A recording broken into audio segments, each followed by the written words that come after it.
নমস্কার বন্ধুরা, তোমরা সবাই কেমন আছো? মৌমিতা ইয়ামি কিচেন এন্ড ব্লগে তোমাদের অনেক স্বাগত। আজকে চলে এসেছি আবার একটা নতুন রেসিপি নিয়ে। তোমরা তো জানো এখন আমি দেশে এসেছি শ্বশুর বাড়িতে, এখন এখানে রান্না করছি। আর অনেক এখন ভীষণ বদমাইশি করছে, কারো কাছে যাচ্ছে না, কারো কাছে থাকছে না, শুধু আমার কাছে আর ওর বাবার কাছে। সেই জন্য ওকে একটুখানি বসিয়ে রেখে দিয়ে আমি আজকে যে রান্নাটা করব সেটা তোমাদের সাথে শেয়ার করব। সেই জন্য আজকে আমি তাড়াতাড়ি দুপুরবেলায় রান্নাঘরে বসে গেছি। আর এখানে আমি উনুন ধরিয়ে নিয়েছি, আমার কড়াটা গরম হয়ে গেছে। আর আজকে আমি বানাবো পটল চিংড়ি। পটল চিংড়িটা আমি কীভাবে বানাচ্ছি তোমরা পুরো ভিডিওটা দেখো। এখানে আমি চিংড়ি মাছ নিয়েছি, চিংড়ি মাছটাতে লবণ আর হলুদ দিয়ে রেখেছি, এবারে ভেজে নেব। এখানে আমার কড়া গরম হয়ে গেছে, কড়ার মধ্যে এখন আমি তেল দিয়ে দেব, দিয়ে এখন মাছটাকে আমি ভেজে নেব।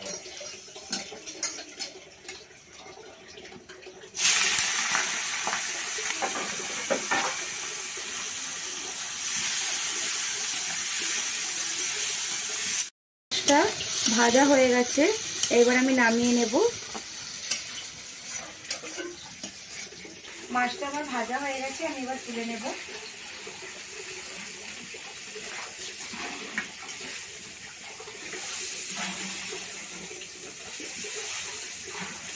এই কড়ার মধ্যে আমি দিয়ে দেব তেল,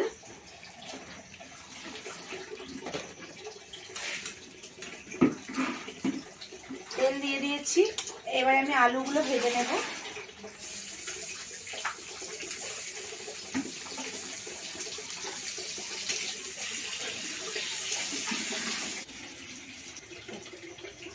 বন্ধুরা, এখানে আলুটা কিন্তু আমার ভাজা হয়ে গেছে, আমি আলুটাকে কিন্তু একদম হালকা করে ভেজে নিয়েছি, এবার তুলে নেব।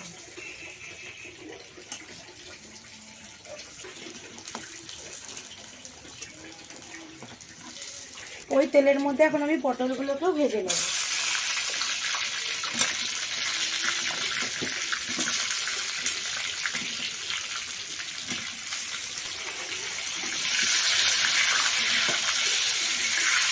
পটলের মধ্যে এখন আমি দিয়ে দেবো অল্প করে লবণ,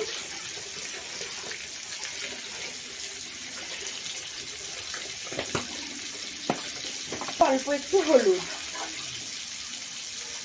যাতে পটলটা দেখতে ভালো লাগে ভাজার পরে।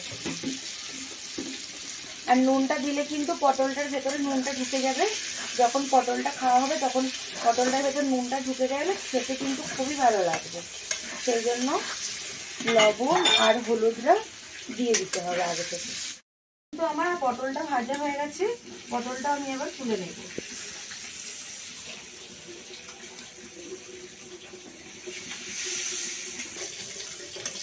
আলু পটল আমি এখানে ভালো করে ভেজে নিয়েছি, এইবারে আমি পেঁয়াজ দিয়ে দেবো। এই তেলের মধ্যে অল্প একটু তেল দেবো।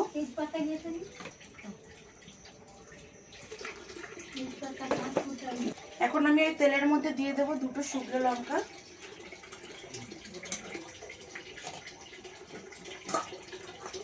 এর মধ্যে আমি দিয়ে দেবো এখন পেঁয়াজ কুচি,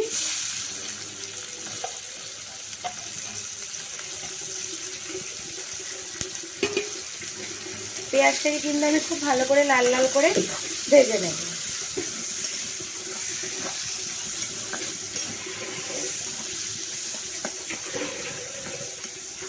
বন্ধুরা, এখানে আমি পেঁয়াজটা কিন্তু হালকা করে ভাজা করে নিয়েছি। আর আমি এই কড়াতে এই তেলের মধ্যে কিন্তু আমি চিংড়ি মাছটা ভেজেছিলাম। চিংড়ি মাছটা ভাজলে কিন্তু কড়াটা মানে একটু লেগে লেগে থাকে, ঘিটা চিংড়ি মাছের যে ঘিটা বেরোয় সেটাতে কিন্তু পেঁয়াজের কালারটা অনেকটা লালচে লালচে টাইপের এসে গেছে, তেলটা দেখতে পাচ্ছ।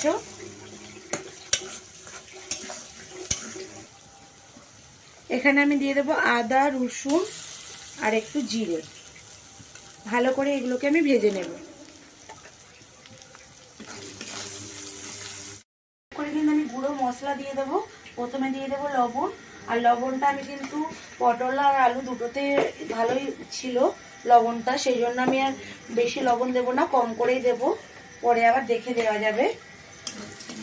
আমার এখানে মশলাটা ভাজা হয়ে গেছে, আদা রসুন আর পেঁয়াজ। এখানে দিয়ে দেবো হলুদ গুঁড়ো,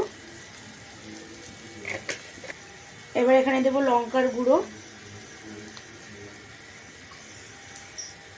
আবার আমি এটাকে ভেজে নেব।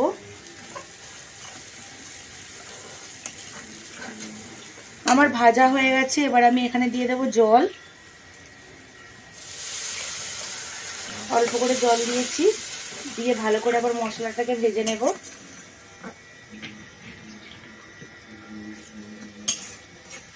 এখানে কিন্তু আমার মশলাটা ভাজা হয়ে গেছে আর মশলা থেকেও তেল ছেড়ে গেছে। এবার আমি এখানে দিয়ে দেবো আলু আর পটলটা। ভালো করে এটাকে দিয়ে আবার আমি কষিয়ে নেব।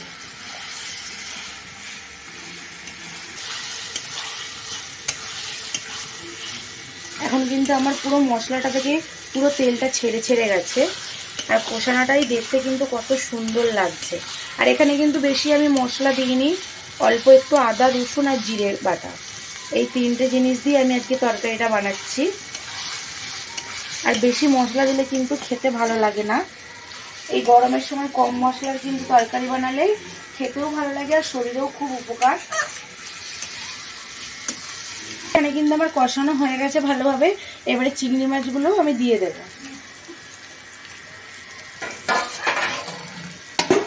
দিয়ে ভালো করে কষিয়ে নেব। এখন আমি দিয়ে দেবো এখানে জল। কিন্তু আমি বেশি দিইনি, কম করে দিয়েছি, বেশি পাতলা ঝোল করব না। এটা একটু খুব আবার বসা বসাও করব না, মিডিয়াম রাখবো, সেই জন্য এই জলটাতেই আমার হয়ে যাবে। আর দেখতে কিন্তু কত সুন্দর লাগছে দেখো বন্ধুরা কালারটা। আর তোমরা কিন্তু বাড়িতে অবশ্যই এরকমভাবে পটল চিংড়ি বানিয়ে খেয়ে দেখবে, খেতে কিন্তু খুব সুন্দর হয়। পুরো একদম হালকা পাতলা পটল চিংড়ি। বন্ধুরা এখানে কিন্তু আমি চাপা দিয়ে রেখেছিলাম 5 মিনিটের মতো। এইবার আমি খুলে দেখে নেব।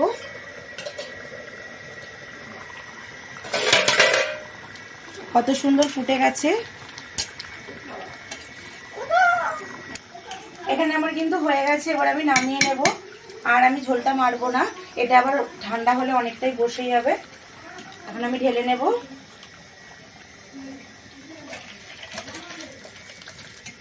বন্ধুরা এখানে কিন্তু আমার হয়ে গেছে আলু পটলের চিংড়ি মাছের তরকারি, পটল চিংড়ি। আর দেখতে কিন্তু কত সুন্দর লাগছে। তোমরা বাড়িতে অবশ্যই কিন্তু এভাবে বানিয়ে খেয়ে দেখবে, খেতে কিন্তু খুব সুন্দর হয়। তো দেখা হচ্ছে আবার অন্য কোনো রেসিপি নিয়ে। ততক্ষণে তোমরা হচ্ছে আমার চ্যানেলটা যারা এখনো সাবস্ক্রাইব করেনি তারা তাড়াতাড়ি সাবস্ক্রাইব করে দাও। আরও অনেক নতুন নতুন আরও দারুণ দারুণ ভিডিও আছে, সেটা তোমরা সবার আগে দেখার জন্য অবশ্যই কিন্তু চ্যানেলটা সাবস্ক্রাইব করতে হবে। আর যারা চ্যানেলটা সাবস্ক্রাইব করেছে তাদেরকে অনেক ধন্যবাদ। আবার দেখা হচ্ছে নতুন কোনো ভিডিওতে।